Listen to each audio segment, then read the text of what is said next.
Assalamualaikum warahmatullahi wabarakatuh. Selamat datang para pembaca yang budiman. Pada kesempatan kali ini saya akan membagikan kisah dari sebuah kampung kecil bernama Karangjati. Sebuah tempat yang mungkin tampak damai di siang hari, namun menyimpan misteri yang mencekam di balik kesunyian malamnya. Cerita ini bukan sekadar kisah seram, tapi juga tentang bagaimana pentingnya memaafkan sebelum semuanya terlambat. Mari kita simak bersama dengan hati yang terbuka. Malam itu, langit mendadak muram. Awan hitam menggantung rendah seolah menyimpan beban yang tak terucapkan. Angin berembus kencang, meniup dedaunan hingga berguguran, memecah keheningan kampung kecil di pinggiran kota. Di balik rimbunan pepohonan, samar-samar terdengar suara nafas berat, seperti seseorang yang mendengkur, pelan, dalam, namun menyimpan kegelisahan yang aneh. "Pak, pintunya kok kebuka sendiri ya?" tanya Dimas, seorang pemuda yang tinggal bersama ibunya di rumah sederhana yang mulai lapuk dimakan usia. Ibunya hanya menjawab dengan gumaman, mengira angin kencang yang menjadi penyebabnya. Namun Dimas tak bisa mengusir rasa ganjil di dadanya. Dengan langkah pelan, ia menuju ke pintu yang terbuka lebar digerakkan angin yang semakin liar. Di depannya berdiri sosok asing. Pakaian putihnya compang-camping, basah kuyup diterpa hujan yang semakin deras. Kepalanya tertunduk, tubuhnya bergetar kedinginan. Dari celah kain yang tersibak, tampak kulit wajahnya membiru, membengkak, dan penuh luka. Nafasnya memburu, terdengar berat, seperti suara dengkuran orang sekarat. "Dekat, tolong aku," gumamnya lirih, hampir tak terdengar di tengah deru hujan. Tapi Dimas mendengarnya jelas, sangat jelas. Seketika bulu kuduknya meremang. Dimas mengenali wajah itu. Randy, pemuda bengal yang selama ini ditakuti warga. Orang yang selalu bikin onar, mabuk di pinggir jalan, mencuri di malam hari, dan mencaci siapa saja yang menegurnya. Pemuda yang seminggu lalu dikabarkan telah meninggal dunia dan dimakamkan dengan tergesa-gesa di tengah badai. Jantung Dimas berdegup tak karuan. Keringat dingin membasahi tengkuknya. Bagaimana mungkin Randy berdiri di hadapannya malam ini dengan wajah yang rusak dan tubuh berbalut kain kafan yang sudah kotor? "Pak, Ibu, ada Randy di depan." Suara Dimas bergetar, hampir tak sanggup keluar dari tenggorokannya. Ibunya bergegas menghampiri, namun ketika mereka kembali menatap keluar, sosok itu sudah tak ada. Hanya hujan yang tersisa, jatuh tanpa jeda, membasahi tanah yang seolah menjadi saksi bisu kejadian aneh malam itu. Malam itu, Dimas tahu hidupnya takkan lagi sama. Sesuatu yang seharusnya telah dikubur kini kembali berdiri, dan kehadirannya bukan untuk diam. Ia membawa pesan yang belum tersampaikan, dendam yang belum selesai, atau mungkin permintaan tolong yang terlambat. Di sebuah kampung kecil yang terletak di pinggiran kota bernama Karangjati, hidup seorang pemuda bernama Dimas. Usianya sekitar 20 tahun, sosoknya sederhana, dikenal pendiam, dan lebih sering menghabiskan waktu membantu ibunya berjualan gorengan di depan rumah. Ayahnya telah lama meninggal, dan sejak saat itu, Dimas menjadi tulang punggung keluarga. Hidupnya biasa saja, tanpa banyak keinginan muluk. Cukup makan, cukup damai, dan jauh dari urusan orang lain. Kampung Karangjati sendiri bukan kampung yang ramai. Jalan-jalan sempit yang membelah rumah-rumah sederhana itu menjadi saksi kehidupan warganya yang kebanyakan bekerja sebagai buruh dan pedagang kecil. Di siang hari, kampung itu tampak biasa, kadang riuh dengan suara anak-anak bermain. Namun ketika malam tiba, suasana berubah. Jalanan menjadi sepi, hanya suara jangkrik dan sesekali lolongan anjing yang terdengar. Dimas tumbuh dalam lingkungan yang serba sederhana itu. Ia bukan tipe yang suka bergaul atau ikut-ikutan nongkrong di pos ronda. Hidupnya berputar di sekitar rumah, lapak jualan ibunya, dan masjid kecil di ujung gang. Tapi bagaimanapun ia menghindar, nama Randy tetap sering ia dengar. Randy, pemuda satu kampung adalah bayangan gelap di antara warga. Orang-orang mengenalnya sebagai biang masalah.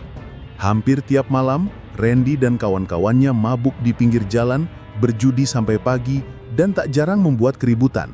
Banyak warga yang kehilangan barang-barang kecil seperti ayam, burung peliharaan, bahkan lampu bohlam dari teras rumah mereka. Dan meskipun tidak pernah ada yang berani menghadap polisi, semua orang tahu siapa pelakunya. Dimas sendiri tidak pernah berurusan langsung dengan Randy. Namun rasa takutnya selalu ada. Ia sering mendengar cerita dari tetangganya, bagaimana Randy marah hanya karena tatapan mata, bagaimana Randy menendang pintu rumah orang yang berani menegurnya, dan bagaimana Randy pernah mengancam Pak RT hanya karena ditegur soal suara musik yang terlalu keras. Randy menjadi sosok yang dibenci, tapi sekaligus ditakuti. Ibunya Dimas, Bu Yati, selalu wanti-wanti anaknya. "Le, ojo melu-melu wong nakal. Ojo nganti nyeluk musibah awake dewe." Dimas hanya mengangguk. Ia tahu maksud ibunya. Jangankan bergaul, mendengar namanya saja sudah membuatnya enggan keluar rumah malam-malam. Namun, kehidupan berjalan seperti biasa, sampai berita itu datang. Randy kecelakaan motor. Luka di kakinya membusuk karena tidak diobati dengan benar. Warga sempat mendengar kabar ia dilarikan ke rumah sakit. Dan setelah itu, semakin hari tubuhnya melemah, sering sakit, hingga akhirnya meninggal dunia di rumahnya, dengan kondisi yang mengenaskan. Warga yang membenci Randy seperti merasa lega, tapi anehnya, tak banyak yang mau membantu mengurus jenazahnya. Hanya beberapa orang yang merasa iba. Dimas mendengar cerita itu dari ibunya. Ia tidak ikut ke pemakaman, seperti kebanyakan warga lain yang memilih menjauh dari urusan Randy. Hujan deras malam itu, angin kencang yang mengacaukan prosesi pemakaman, semua seolah menjadi pertanda bahwa kematian Randy bukan akhir dari kisahnya. Dimas mengira segalanya sudah selesai, namun ia salah besar. Malam saat pintu rumahnya terbuka sendiri, saat ia melihat sosok basah kuyup berbalut kain kafan yang rusak, disitulah semuanya dimulai. Sosok itu, dengan wajah lebam, napas berat dan mata yang menatap kosong, adalah Randy. Sejak malam itu, Dimas tak lagi mengenal hidup yang damai. Sosok Randy bukan hanya bayang-bayang masa lalu. Ia hadir kembali, menembus batas antara yang hidup dan yang mati, membawa pesan yang belum selesai, dan entah apa yang sebenarnya ia cari. Di tengah rasa takut dan kebingungan, Dimas harus menghadapi kenyataan bahwa hidupnya kini terhubung dengan kisah yang lebih besar. Sebuah kisah yang menyingkap rahasia tentang Randy, tentang masa lalunya, dan tentang sesuatu yang bahkan warga kampung pun tak sepenuhnya tahu. Sejak malam itu, Dimas tak lagi bisa tidur dengan tenang. Sosok Randy yang berdiri di depan pintunya terus membekas di benaknya. Setiap malam, Dimas terjaga, menatap langit-langit kamarnya sambil menunggu pagi. Ia berharap itu hanya halusinasi, mungkin bayangan pikirannya sendiri. Tapi harapan itu hancur ketika keanehan mulai terjadi, satu persatu. Esok paginya, Dimas mendapati bekas jejak basah di teras rumahnya. Jejak kaki yang memanjang tidak wajar, seperti diseret. Dimas terpaku, membisu di depan pintu. Ibunya yang melihatnya hanya mengira itu bekas air hujan, tapi Dimas tahu, itu bukan sekedar bekas air. Jejak itu berasal dari malam sebelumnya, dari sosok yang berdiri mematung di bawah guyuran hujan. Hari-hari berikutnya, gang kecil di depan rumah Dimas terasa semakin sunyi. Anak-anak yang biasa bermain bola mulai jarang terlihat. Warga yang biasanya duduk di pos ronda pun perlahan menghilang dari kebiasaan malam mereka. Ada rasa tidak nyaman yang menjalar di seluruh kampung. Bisik-bisik mulai terdengar tentang kemunculan Randy, tentang sosoknya yang kini berkeliaran, tentang napas berat yang terdengar di beberapa sudut kampung saat malam tiba. Dimas berusaha menenangkan dirinya. Ia tidak berani menceritakan apa yang ia lihat. Ia takut dianggap mengada-ada. Namun ketenangannya seketika runtuh ketika malam berikutnya suara itu kembali terdengar. Suara napas berat, dengkur yang dalam, seperti suara dari tenggorokan yang terluka. Semakin lama, semakin dekat. Dimas menahan napas, mencoba menutup telinganya dengan bantal, namun suara itu menembus segalanya. Ia bergegas keluar kamar mencari ibunya, tapi langkahnya terhenti ketika melihat pintu depan perlahan terbuka lagi. Kali ini ia tidak berani mendekat.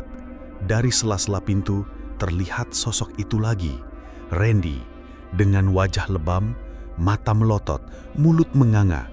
Tubuhnya berbalut kain kafan yang sudah hampir hancur, penuh lumpur dan noda tanah.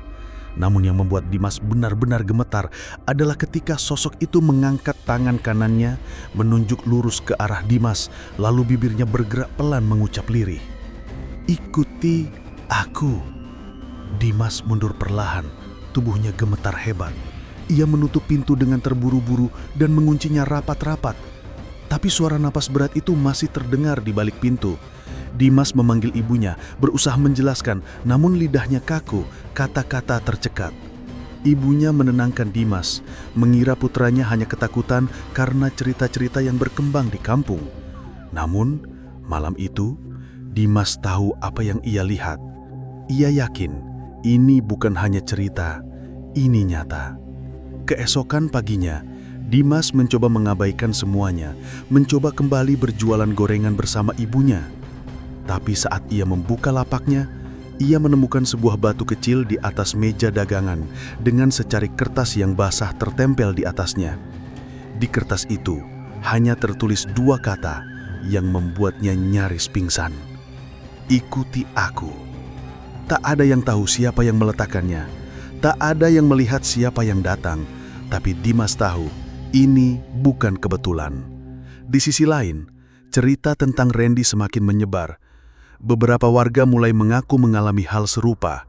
Ada yang mendengar suara dengkuran berat saat melewati pemakaman tempat Randy dimakamkan. Ada yang mengaku melihat sosok berpakaian putih compang-camping berjalan perlahan menyusuri gang sempit di tengah malam. Bahkan Fauzan, salah satu sahabat dekat Randy semasa hidup, dikabarkan bermimpi bertemu Randy yang memohon pertolongan. "Fauzan, tolong aku, tolong aku." Dalam mimpi itu, Randy terlihat kesakitan, tubuhnya membiru, dan ia seperti tersiksa. Fauzan bangun dalam keadaan ketakutan, peluh dingin membasahi tubuhnya.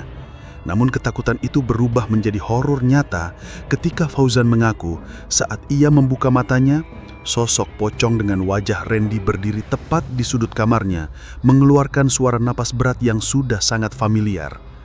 Cerita ini semakin menegangkan ketika pada malam ketiga, seorang warga yang bekerja sebagai penjaga malam mengaku melihat sosok seperti orang gila berjalan di pinggir jalan kampung dengan langkah terseok membawa sebatang kayu yang dipukulkan ke pagar-pagar rumah.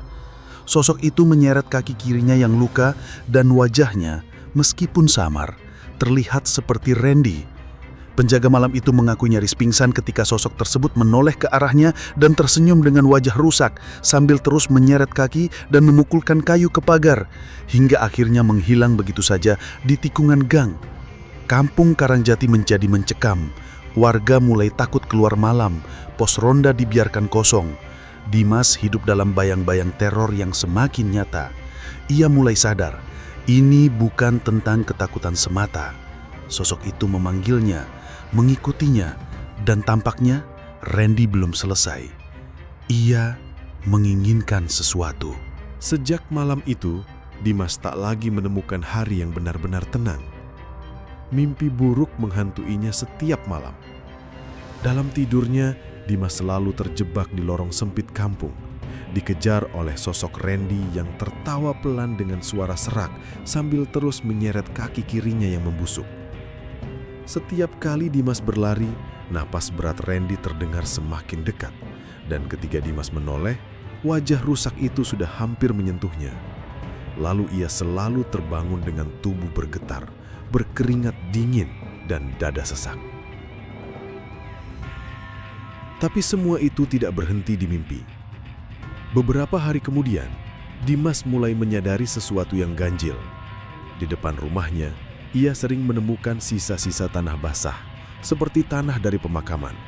Setiap pagi, tanah itu selalu ada, meski hujan sudah lama berhenti. Semakin lama, tanah itu mengering dan meninggalkan bekas kotor di lantai teras. Awalnya Dimas membersihkannya tanpa banyak berpikir. Namun, ketika ia menemukan sepotong kecil kain kafan yang menempel di sela-sela kursi kayu di teras, tubuhnya langsung lemas. Bukan hanya itu, beberapa warga mulai melaporkan kejadian aneh. Pak Hasan, yang rumahnya dekat dengan jalan menuju makam, mengaku sering mendengar suara sepeda tua melintas pelan di malam hari, padahal tak ada siapa-siapa. Suara rantai berderit seperti sepeda usang yang tak pernah diminyaki. Dan setiap kali suara itu terdengar, Pak Hasan mencium bau busuk yang menusuk hidung, bau anyir yang mengingatkannya pada sesuatu yang membusuk. "Pak, tadi malam saya juga lihat ada bayangan putih di ujung gang. Jalan pelan tapi jalannya nyeret, Pak. Jalannya kayak Randy waktu dulu, Pak. Kaki kirinya diseret," bisik seorang anak muda yang terlihat pucat. Berita itu cepat menyebar. Warga semakin takut keluar rumah. Pos ronda benar-benar kosong. Bahkan anak-anak yang biasanya bermain petak umpet di sore hari kini lebih memilih tetap di dalam rumah. Kampung Karangjati seperti diliputi kabut dingin yang menyesakan. Tapi puncak ketegangan terjadi ketika Fauzan, sahabat Randy, menghilang. Suatu malam, ibunya Fauzan panik mencari anaknya yang tak kunjung pulang. Ia bertanya ke tetangga, namun tak ada yang tahu. Sampai akhirnya seorang warga mengaku sempat melihat Fauzan berjalan sendirian menuju arah makam sekitar tengah malam. Saat dicari, Fauzan tidak ditemukan di sekitar area makam. Yang tersisa hanyalah jejak kaki di tanah basah yang berakhir di depan salah satu nisan milik Randy.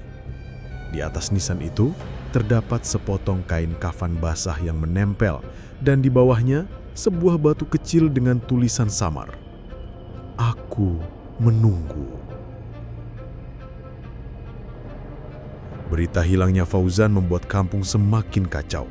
Beberapa warga yang dekat dengan keluarga Fauzan bahkan mengaku mulai mendapatkan teror. Ibunya Fauzan mengaku mendengar ketukan keras di pintu rumahnya setiap malam. Namun setiap kali dibuka, tak ada siapa-siapa. Hanya bau tanah basah yang masuk ke dalam rumah. Dimas semakin resah. Ia merasa terjebak di antara dua dunia. Ia tahu ada sesuatu yang belum selesai, sesuatu yang melibatkan dirinya. Teror yang dialami warga kampung tampaknya terpusat pada orang-orang yang pernah dekat dengan Randy semasa hidup. Dan Dimas merasa dirinya bukan orang yang dekat dengan Randy, tapi mengapa sosok itu justru terus mendatanginya? Puncaknya terjadi pada suatu malam ketika Dimas bermimpi didatangi sosok yang ia kenal sebagai Fauzan. Dalam mimpinya, Fauzan berdiri di pinggir jalan kampung, tubuhnya kaku, wajahnya kosong, matanya merah membengak. Dari mulutnya keluar suara yang dalam, berat, dan pelan. "Ikuti aku." Dimas terbangun dengan jantung berdegup keras. Namun mimpi itu terasa sangat nyata. Ia merasa seperti benar-benar melihat Fauzan. Dan lebih mengerikan lagi, ketika ia membuka pintu kamarnya, ia menemukan sebuah batu kecil yang diletakkan di lantai. Batu itu serupa dengan yang ia temukan di atas dagangan gorengan beberapa waktu lalu. Di atas batu itu, lagi-lagi terdapat secarik kertas basah bertuliskan, "Ikuti aku." Ibunya Dimas mulai curiga dengan perubahan sikap putranya yang semakin murung. Namun Dimas tidak mampu menceritakan semuanya. Ia takut dianggap gila, ia takut ibunya malah semakin takut. Ketegangan semakin menyesakkan ketika Dimas mendengar kabar dari salah seorang warga yang mengatakan bahwa beberapa malam terakhir sosok Fauzan kerap terlihat berjalan di sekitar makam, mengenakan pakaian yang sama seperti ketika terakhir kali dia dilihat warga. Sosok Fauzan itu berjalan pelan seperti mengikuti seseorang, lalu perlahan menghilang di balik kabut yang tiba-tiba muncul. "Fauzan sudah mati, Pak, tapi dia masih keluyuran," bisik seorang warga dengan suara gemetar. Dimas merasa sesuatu yang tidak beres. Ia mulai teringat bahwa sosok Randy dan sosok Fauzan seolah mengajaknya menuju sesuatu, mengikuti mereka. Tapi kemana dan untuk apa? Rasa penasaran dan ketakutan itu bercampur menjadi satu, membuat Dimas perlahan sadar bahwa ia tidak bisa terus lari. Sosok itu yang dulunya adalah Randy seolah sedang menuntut sesuatu. Ada misteri yang belum terungkap, dan Dimas merasa kunci untuk menghentikan semua ini ada padanya. Namun untuk menemukannya, ia harus mengikuti jejak yang sudah disiapkan. Jejak yang bisa saja membawanya menuju jalan yang tidak pernah ia bayangkan sebelumnya. Jejak yang bisa membawanya menuju kebenaran atau kematian. Malam itu, Dimas tidak lagi sanggup menahan rasa takut yang selama ini menghimpit dadanya. Rasa takut itu telah berubah menjadi sesuatu yang lebih dalam. Campuran antara keputusasaan, rasa bersalah, dan rasa penasaran yang membakar. Ia merasa telah cukup lama menjadi pelarian. Kali ini, ia memutuskan untuk menghadapi apapun yang selama ini mengikutinya. Sebelum meninggalkan rumah, Dimas berdiri cukup lama di depan ibunya yang sedang terlelap. Ia ingin mengatakan sesuatu, ingin meminta maaf jika ini adalah malam terakhir ia melihatnya, tapi lidahnya keluh. Akhirnya, ia hanya memandang wajah ibunya dengan tatapan berat, lalu keluar dengan langkah pelan. Udara malam terasa dingin menusuk. Gang-gang sempit di kampung Karangjati semakin sunyi, seakan seluruh kehidupan menghilang, menyisahkan Dimas seorang diri.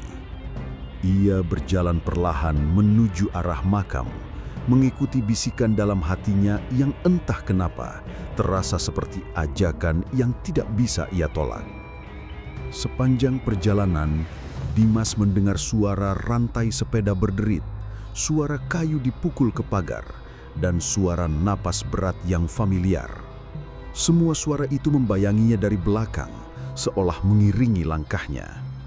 Ia tahu, sosok itu, Randy, masih mengikutinya.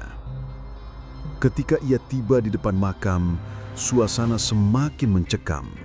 Kabut tipis mulai turun menutupi pandangan. Dimas melangkah masuk, menapaki jalur sempit yang dipenuhi nisan berlumut. Di tengah kabut, ia melihat sesosok bayangan berdiri kaku. Perlahan bayangan itu semakin jelas. Itu Fauzan. Wajahnya pucat, matanya kosong, dengan bibir yang biru membiru. Namun tubuhnya terlihat seperti tidak benar-benar hidup. Ia berdiri di samping nisan Randy, menunduk, seolah menunggu Dimas. Tanpa suara, Fauzan mengangkat tangan menunjuk ke sebuah nisan yang sudah agak miring. Dimas mendekat, dan di sanalah ia melihat sebuah batu nisan tanpa nama. Hanya kain kafan kotor yang diletakkan di atasnya, dan batu kecil dengan tulisan yang kini lebih jelas. Aku menunggu. Tiba-tiba dari balik kabut muncul sosok lain. Perlahan sosok itu berjalan mendekat dengan langkah terseok. Kaki kirinya diseret, dan tangan kanannya memukul-mukul kayu ke pagar makam. Tak salah lagi, itu Randy. Wajahnya rusak, lebam, matanya membelalak, mulutnya menganga, dan dari tenggorokannya keluar suara napas berat yang selama ini menghantui Dimas. Randy berhenti tepat di depan Dimas, berdiri kaku dengan tatapan tajam.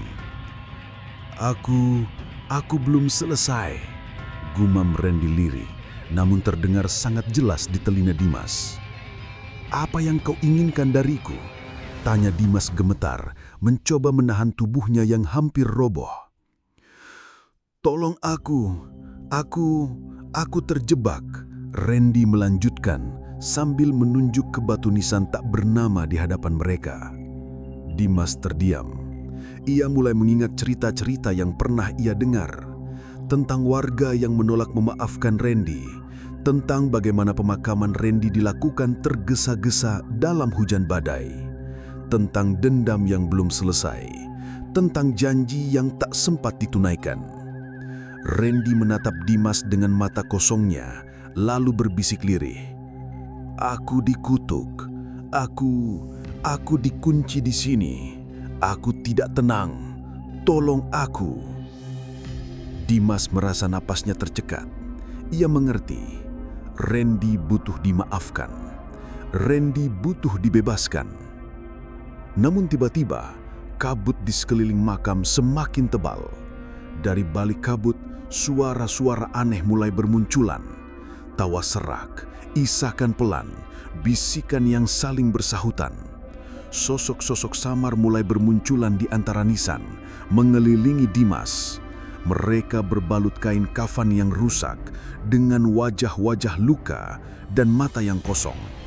Salah satu sosok mendekat dan berbisik di telinga Dimas, "Kalau kau menolak, kau akan bersama kami." Dimas gemetar. Ia merasa terjebak. Ia harus memilih, menerima permintaan Randy dan mencoba membantu membebaskannya dari kutukan, atau menolak dan mungkin tak akan pernah bisa lepas dari teror ini, bahkan mungkin menjadi bagian dari mereka. Dimas menatap Randy yang kini terdebuk lemas di atas tanah basah. Tubuhnya gemetar, napasnya berat. "Apa yang harus aku lakukan?" tanya Dimas dengan suara nyaris pecah. "Temui mereka, mereka yang pernah kubuat menderita. Mintalah maaf untukku, tolong aku." Seketika, sosok Fauzan yang berdiri kaku di samping nisan perlahan tersenyum dan menghilang bagai asap.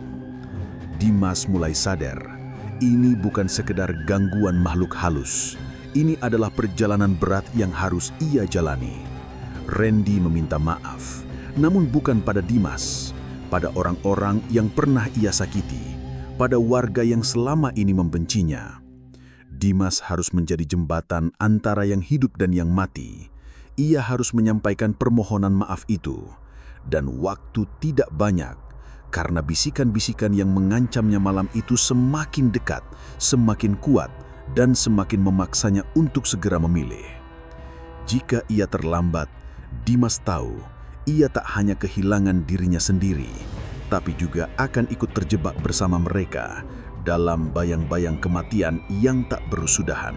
Sejak malam itu, Dimas tak lagi menjadi pemuda biasa yang hanya hidup untuk membantu ibunya berjualan.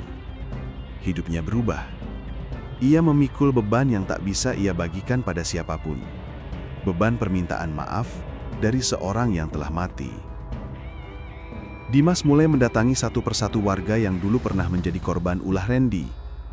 Ia mendatangi Pak Hasan yang pernah kehilangan ayam, Bu Rini yang rumahnya pernah dicuri lampunya, juga Pak RT yang pernah diancam Randy di depan umum. Dimas mengetuk pintu mereka, menundukkan kepala, dan dengan suara berat menyampaikan pesan itu. "Saya diminta menyampaikan permohonan maaf dari Randy. Dia menyesal. Dia tidak tenang. Dia ingin dimaafkan." Beberapa warga menatap Dimas dengan heran. Ada yang menolak mendengarkan, bahkan mengusir Dimas dengan marah. "Sudah mati saja belum cukup buat dia? Kenapa harus bawa-bawa namanya lagi?" bentak salah seorang warga yang hatinya masih penuh luka. Namun Dimas tidak berhenti. Ia kembali lagi esoknya, lalu esoknya lagi. Kadang ia hanya duduk berjam-jam di depan rumah warga, menunggu mereka bersedia membuka pintu dan mendengarnya. Tak jarang ia pulang dengan tubuh gemetar karena teror yang masih terus menghantuinya setiap malam. Malam-malamnya semakin berat. Sosok Randy sering muncul dalam mimpinya, menatap dengan mata sendu dan wajah penuh luka. "Belum semua, tolong aku," bisik sosok itu berulang-ulang, seperti rekaman yang diputar terus-menerus. Setiap pagi, Dimas terbangun dalam keadaan lelah, namun ia tetap melanjutkan misinya. Hari-hari berikutnya, perlahan-lahan beberapa warga mulai luluh. Beberapa dari mereka akhirnya bersedia mendengarkan, bahkan ada yang diam-diam meneteskan air mata. Mungkin bukan karena kasihan pada Randy, tapi karena mereka juga mulai merasa dihantui oleh bayangannya. Pak RT akhirnya memutuskan mengumpulkan warga kampung. Kali ini bukan untuk membahas keamanan, tapi untuk mengadakan doa bersama untuk Randy. "Saya tahu banyak dari kita yang benci sama dia, tapi kita juga nggak bisa terus-terusan begini. Kampung ini seperti nggak pernah damai sejak kematiannya. Mungkin sudah waktunya kita memaafkan. Biar arwahnya tenang, biar kita juga bisa hidup tenang," kata Pak RT dengan suara pelan, tapi cukup tegas. Doa bersama itu diadakan di musola kecil di ujung gang. Dimas hadir, duduk di sof paling belakang. Ia merasa sedikit lega, meski bayang-bayang Randy masih menghantuinya. Doa mengalir pelan, diaminkan bersama. Ada yang tulus, Ada yang setengah hati, dan ada yang masih berat melepaskan rasa sakit. Malam itu, Dimas pulang dengan langkah ringan. Ia tak lagi menemukan batu kecil dengan pesan mengerikan di depan pintunya. Malam terasa sunyi, tapi bukan sunyi yang menakutkan. Untuk pertama kalinya, ia bisa tidur tanpa mimpi buruk. Namun satu hal yang membuatnya benar-benar percaya bahwa semua telah selesai adalah saat ia bermimpi bertemu Randy untuk terakhir kalinya. Dalam mimpinya, Randy tak lagi menatapnya dengan mata melotot dan wajah rusak. Wajahnya tampak tenang, senyumnya samar, tubuhnya berdiri tegap meski masih mengenakan kain kafan yang kini tampak lebih bersih. "Terima kasih, Mas. Aku sudah lega," bisik Randy pelan sebelum perlahan berjalan menjauh, menembus kabut yang memudar. Ketika Dimas terbangun, ia mendapati pagi yang cerah, langit yang bersih dan kampung yang mulai kembali hidup. Anak-anak kembali bermain di gang, warga mulai duduk di pos ronda, dan suara radio kembali terdengar di sudut-sudut jalan. Teror itu telah berakhir. Kampung Karangjati kembali damai. Namun Dimas tahu, ia tidak akan pernah melupakan perjalanan ini. Perjalanan yang mengajarkannya tentang maaf, tentang penyesalan, dan tentang bagaimana dendam yang dibawa ke liang kubur bisa menjadi rantai yang mengikat jiwa. Sejak hari itu, Dimas menjadi seseorang yang lebih peka pada sekitarnya. Ia seringkali membantu warga, lebih rajin ke musola, dan seringkali menjadi orang pertama yang mengajak memaafkan jika ada perselisihan kecil. Ia tahu, luka yang tidak disembuhkan bisa menjadi pintu bagi hal-hal yang tidak pernah kita harapkan. Dan di setiap langkahnya, meski samar, Dimas selalu merasa ada yang mengikuti, bukan lagi sosok yang menakutkan, tapi lebih seperti seorang teman lama yang hanya ingin memastikan bahwa ia tidak sendirian. Beberapa bulan telah berlalu sejak malam-malam mencekam itu. Kampung Karangjati perlahan kembali menemukan nadinya. Anak-anak kembali bermain bola di lapangan kecil, para bapak kembali berkumpul di pos ronda, dan Bu Yati, ibu Dimas, kembali sibuk melayani pembeli gorengan setiap sore. Seakan teror itu hanyalah lembaran buruk yang sudah ditutup dan disimpan jauh di rak ingatan. Namun bagi Dimas, kenangan itu tetap hidup. Mungkin tidak lagi dengan rasa takut yang menyesakkan dada, tapi dengan sebuah pemahaman baru bahwa kematian bukan selalu akhir dan bahwa luka yang tak pernah disembuhkan bisa membawa bencana, bahkan setelah tubuh dikubur dalam tanah. Sejak kejadian itu, Dimas menjadi sosok yang dihormati di kampungnya. Bukan karena keberanian, tapi karena ketulusan dan kegigihannya menjadi perantara maaf bagi orang yang sudah tiada. Beberapa warga mulai sering mengajaknya berdiskusi, meminta pendapatnya ketika terjadi perselisihan.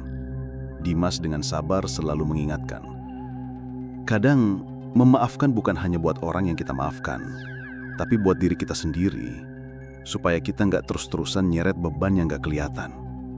Ia mulai sering mendatangi pemakaman, bukan karena takut, tapi justru karena ia merasa damai. Ia membersihkan makam, mendoakan orang-orang yang mungkin terlupa, dan sesekali duduk sendiri di samping nisan tak bernama yang dulu menjadi saksi teror malam-malam panjang itu. Dimas merasa mungkin di sanalah ia pertama kali menemukan keberanian untuk berdamai dengan rasa takutnya sendiri. Suatu sore, ketika langit mulai menguning, Dimas duduk di bawah pohon beringin yang berdiri kokoh di sisi pemakaman. Angin bertiup pelan dan dari kejauhan terdengar derit rantai sepeda yang berputar lambat. Dimas menoleh. Tidak ada siapa-siapa, tapi ia tidak panik. Ia tersenyum kecil, menunduk perlahan, seolah tahu siapa yang lewat. Ia bangkit perlahan, berjalan meninggalkan pemakaman, dan saat itu ia melihat seorang anak kecil berdiri di ujung jalan, memandang ke arahnya. Anak itu tersenyum tipis, dan dengan pelan, anak itu bertanya, "Mas, kamu kenal sama Kak Randy ya?" Langkah Dimas terhenti. Dia sering cerita sama Mas. Katanya, Mas orang baik. Dia titip salam. Sebelum Dimas sempat bertanya lebih jauh, anak itu sudah berlari kecil, berbelok di gang dan menghilang di antara rumah-rumah. Dimas terdiam lama, jantungnya berdegup pelan. Ia menatap langit yang mulai menggelap, membiarkan angin sore menyapu wajahnya. Mungkin tidak semua pertemuan harus dimengerti. Mungkin ada hal-hal yang hanya bisa dirasakan. Yang pasti, Dimas tahu, beberapa perpisahan rupanya tidak pernah benar-benar berakhir. Dan di hati kecilnya, ia membisikkan balasan pada salam itu. Salamku juga, Andra. Semoga kamu benar-benar sudah tenang. Langkah Dimas berlanjut, meninggalkan pemakaman yang perlahan kembali sunyi. Namun di belakangnya, samar terdengar derit rantai sepeda yang berputar, lalu menghilang seolah tak pernah ada. Demikianlah kisah ini berakhir.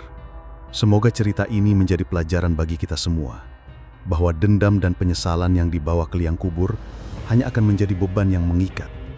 Jika ada orang yang pernah menyakiti kita, mungkin memaafkan adalah jalan terbaik. Bukan hanya untuk mereka, tapi juga untuk ketenangan kita sendiri. Tetap berhati-hati, jangan abaikan hal-hal kecil yang mungkin menjadi pertanda. Wassalamualaikum warahmatullahi wabarakatuh.